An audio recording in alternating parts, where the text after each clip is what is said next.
Effie Star is a Toronto-based singer, author, and creative, and she joins us to chat all about her work and journey so far. Hi. Hello, nice to see you too. Nice to see you again, too. Thank you so much for taking out the time to do this with us. My pleasure. Thank you. So you are a Toronto-based musician, author, and really just so much more. Tell us a little bit about yourself. Well, it's kind of what you just said. I'm into the arts.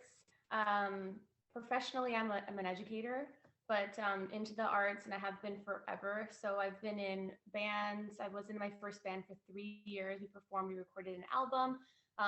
Then I did a professional solo, really an album again.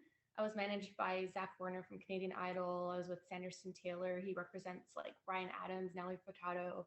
I also I co-write my songs. So I have written music, written lyrics.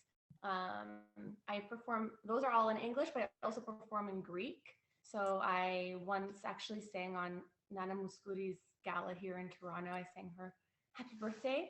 And by invitation. And then I also act. I've done some like indie films, some live theater, different background things. And then I also write poetry, and I also published a children's book. I also have unpublished full-length novels and novellas.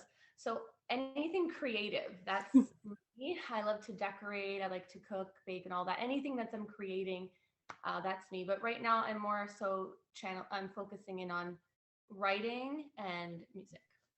That's awesome. And just like you've said, you have many creative avenues, and one of them is music. What makes it so special for you? It's just, honestly, it's just who I am. It's like my hair is brown, like I sing. And it's actually tough because sometimes it's like sometimes you think you would want to just not have that, because it's a very busy life, like always creating and coming up with ideas, performing, booking things, explaining yourself and all that. It's just how I am. I just sing and I just write. It's just me.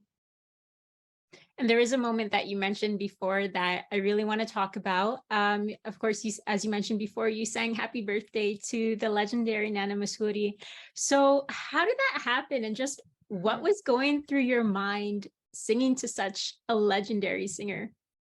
Cool. Well, actually, it happened because Cinespace Studios, that used to be owned and operated by friends of my family, support my talent and invited me.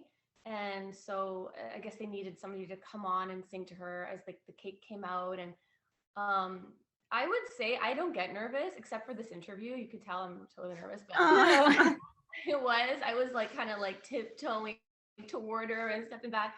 It was really not even the moment, nothing to do with me, but just watching her prepare for her show, meeting her daughter afterward, who was performing actually with her background. Just watching her was such an education. And just being like, she's like so legendary, like you just said, and she's so classic, and she's so classy, and she's sophisticated, and she really never did any gimmicks at all. And it's all about her talent, and she stays true to who she is, and she's really strong. So just witnessing that was really inspiring, and it came about just I guess it happened here in Toronto. I live in Toronto, and it's just something I'm grateful for. Would you say that careers like hers kind of inform the way that you approach your music? I wish. No, I'm way louder. I kind of don't have I just go. Like I don't have like, no, actually no. Like when I did my solo album, my cover art was like literally I was wearing like a pajama top, and then my hair was all in little knots all over it. So I create hairstyles because my family was in the spa industry as well. So I would come up with like hairstyles. And I don't think about it. I'm just like, this is pretty cool. This is what I feel like. And then that's what I do. So, and I try to link all the visuals with the sound and all that. So sometimes, like I said, in my how I live my life is very conservative, very like Greek Christian Orthodox. I try to do everything within that. And then my art, I want it to correlate to that, but I'm also very expressive and I'm trying to explain something. So it's not necessarily like about what's the goal, what's the career plan. No, at all. It's just like, this is the piece, this came to me, and like, I have to like kind of represent it in like the appropriate way. That's all I think about. That's it. Hey everyone, and welcome back to Γυναίκες Μαζί right here on Agape Greek Radio. We are back with Effie Star. So Effie, you have worked on multiple publications, one of those being your children's book, The Hill of Feelings. How did the idea for that one come about? Actually, this is the only collab that I have. This is a really cute story. My niece, when she was 4, entertained us at a party just telling us a story she wrote, and the writing was like illegible, but she had pictures. And actually, this story was so amazing that when she turned 7, I published it with her. I had her kind of like dictate it with me. We came up with everything together. I have it right here beside me. It turned into an illustrated children's book. It's a beautiful story, and she chose everything from like the size of the pages to approving the characters. Which blend between me and her. This is like a blend. So you could see her handwriting like right there. So sweet. So Leah and Thea put this book together. And the idea really came from her, and I just kind of expanded it, obviously, and made it a little bit more something that we could share. And I've been sharing it everywhere. Like I'm a teacher in the Toronto District School Board. I read it there. The kids love it. It appeals to so many different age groups. And I sell it on my website. It's on Amazon. It's on pretty much, I think, every online avenue. But nice, and a great gift also with the holidays coming up. But for those that don't know, though, what is it about? Oh, The Hill of Feelings is a story about feelings, how to manage your relationship. So it's a conflict between 2 girls that arises, and how's that managed? How do you manage your feelings?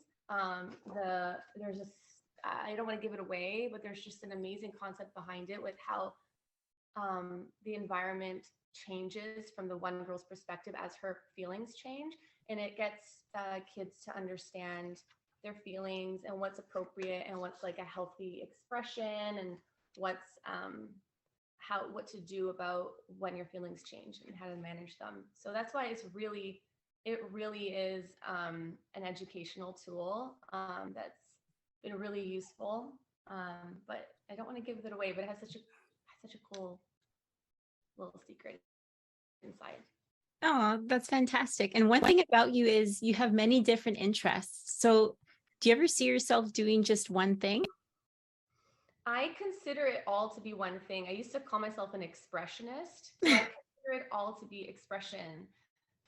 Really, that's a great question, but it kind of oscillates. Like, so I'll be doing writing, which is very introspective, and then I will want to be more extroverted at times and perform. But it's all coming from within, and it's the idea is to express and articulate. And so I think it's all one thing. I would love to do one thing. Like, that's what I like. I was like, I would just love it to be, maybe if I didn't sing or something, what would that be like? Because it's constant. But I'll let you know if that ever happens. Well, that's the thing about being creative too sometimes, is that there are no limitations, and you have that freedom there to explore different avenues.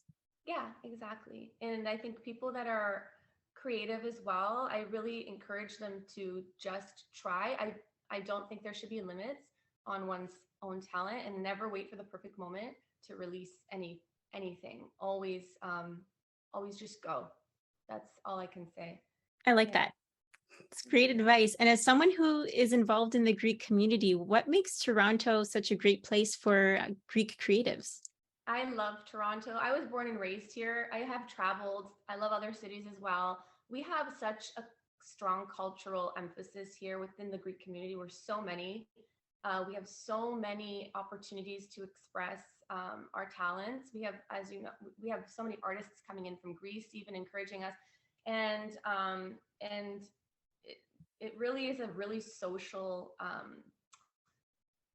culture. So if you're working within the arts, you really have a lot of opportunities to share that. I am complete, even though I'm speaking in English, like I'm completely bilingual. I read, write, sing. Greek is sort of, I would like to say my mother tongue, but not necessarily. But I'm so into the culture as well that sharing that within the city of Toronto is wonderful, because there's so much going on here. Like I just sang last night at a cultural event in Greek, and then I'm also singing on Thursday again in Greek at a wine tasting. So there's always something going on. And I love that. And then within our community, there's a lot of bonding. It's kind of like a community within a community. Yeah. And in addition, people that aren't Greek and don't share our culture love it. They love to see that. So I can't say enough about how much I love our culture, actually. And I love that as well, because I always say the power is in community when you have spaces to share your art and also feel supported as well. So that's really important. Yes, and I have to say, within the Greek community, all the musical artists that I've encountered or worked with or collaborated with, they're all so supportive. We all just want to do music.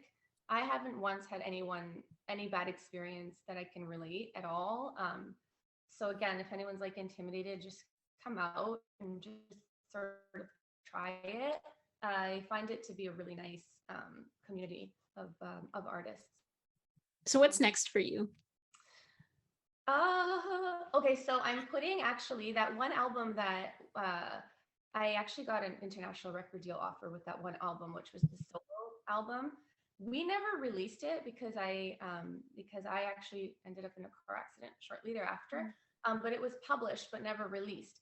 So I'm actually just going to release that coming up shortly. I just got the okay from my producer, and we're probably just going to Spotify it, and I'm going to make little short teaser clips and kind of put that out. And those are all in English and pop, so it's a completely different thing that anyone's seen from me before. I just continue to perform live. I'm always writing, recording, and that's all I can really relay right now. I just have my shows, my songs coming out, and then I don't even know. That's part of the fun of being an artist, is like you never know what's next, because sometimes you go looking, and sometimes it's like it comes to you. So we'll find out together, I think.